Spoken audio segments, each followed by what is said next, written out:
मी आहे ना आज उपासाचं थालीपीठ बनवणार आहे. तर त्याच्यासाठी आहे ना मी एक वाटी वरई घेतलेली आहे आणि एक छोटी वाटी शाबू घेतलेला आहे. शाबूच तांदूळ घेतलेले आहेत आणि त्यासाठी दही घेतलेले आहे. मला पाहिजे तेवढं दही घेणार आहे मी. आणि हे चिली फ्लेक्स घेतलेले आहे थोडंसं आणि एक गाजर घेतलेले आहे, हिरवी मिरची घेतलेली आहे आणि 3 बटाटे घेतलेले आहेत आणि मी शेंगदाणे पण घेणार आहे बरं का थोडेसे त्याच्यासाठी. पहिले मी हे भाजून घेणार आहे वरई आणि शाबूच तांदूळ. मी हर उपवासाच्या रेसिपीमध्ये ही भाजून का दाखवते कारण की हे भाजलं ना थोडंसं सॉफ्ट होते नाही का, असं निबर राहत नाही. सॉफ्ट म्हणजे एकदम म्हणजे भारी नाही का होतं असं भाजल्यावर, बारीक ह्याच्यात नाही का गॅसवर भाजायचं म्हणजे एकदम मस्त सॉफ्ट असं होतं. शाबू आणि वरे बरोबर नाही घ्यायचं नाही का, शाबू थोडासा कमीच घ्यायचा, वरेचा तांदूळ जरा जास्त घ्यायचे. म्हणजे काय होतं की ते कडकपणा येत नाही त्याला, असं सॉफ्ट राहतं पीठ नाही का. आणि जर दोन्ही बरोबर घेतलं सारखंच तर कडकपणा येतो. शाबू कडक असतात ना तर त्याच्यामुळे कडकपणा येतो त्याला. आणि मग मी जर त्यावेळेस भाजून का दाखवते कारण की मी म्हणजे नाही का एक सिरीज बनवते ना, मी एक सिरीज बनवते ना उपासाची. तर त्याच्यासाठी मी एकदा जर शाबू आणि वरेचं तांदूळ भाजून जर ठेवलं तर मग मला ते दाखवता येणार नाही.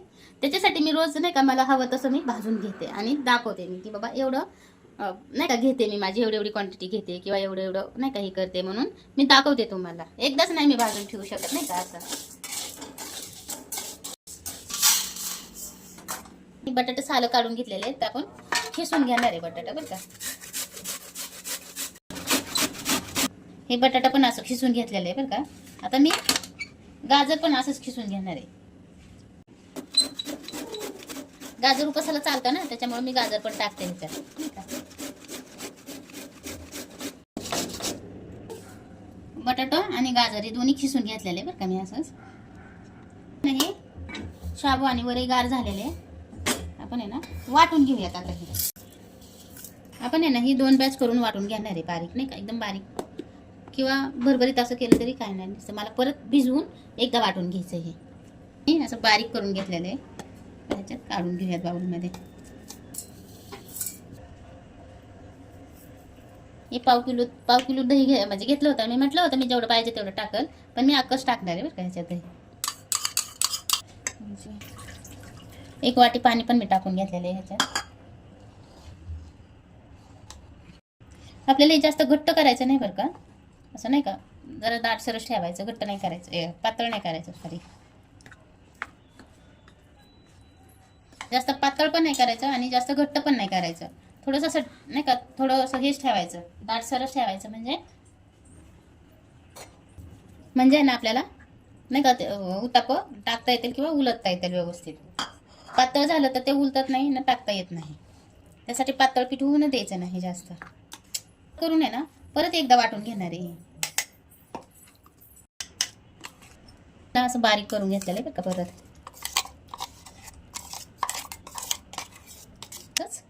वाटून घेणार आहे मी. घुमते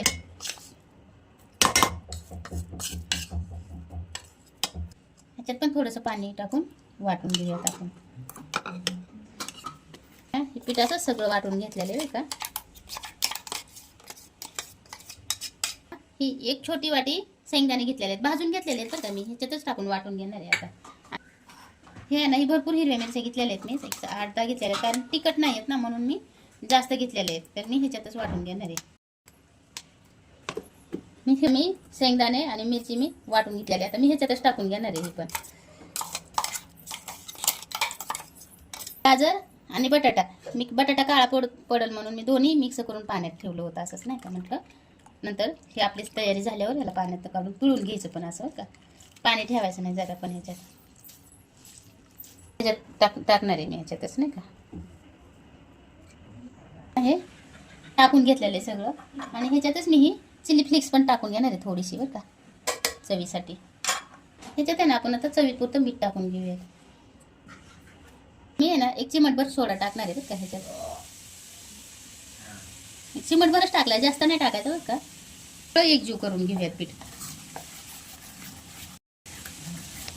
ही उपासाचे आहेत बरं का.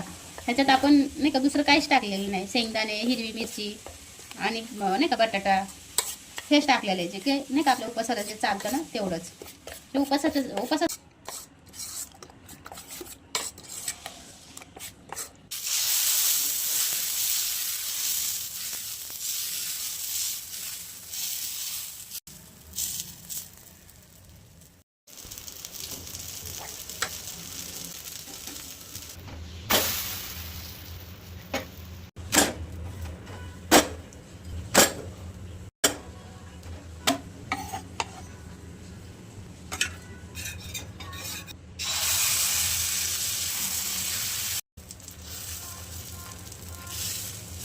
आपलं उपवासाचं थालीपीठ आहे बरं का.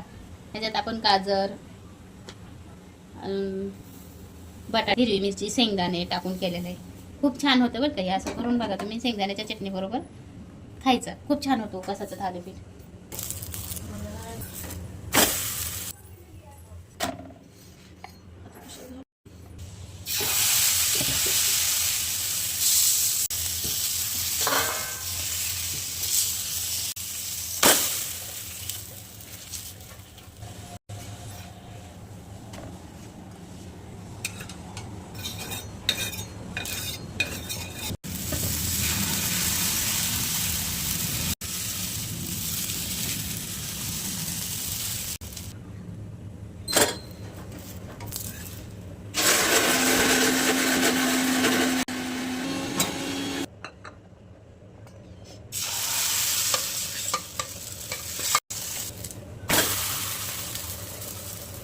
आपले ना 5-6 थालीपीठ मी केलेले. ते उपासाचीच थालीपीठ आहेत बरं का.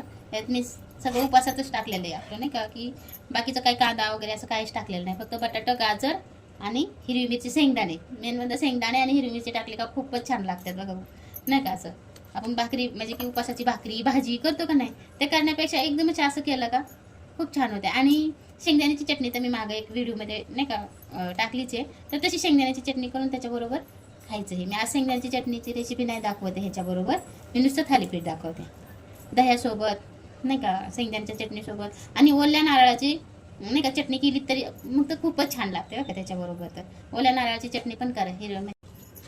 हे ना असं गरमागरम थालीपीठ आणि गरम गरम असं कडक शेकलं ना तर खूप छान लागतं बरं का खायला.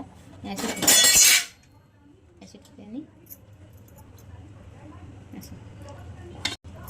गरमागरम थालीपीठ आणि दही तयार आहे. उपासाचं ताट आहे बरं का आपले. आता तुम्हाला ह्याच्यासोबत केळी खायची असेल तर केळी घ्या, चिप्स घ्या, नाही का, बारीच्या ह्याच्यासोबत घेतलेलं तर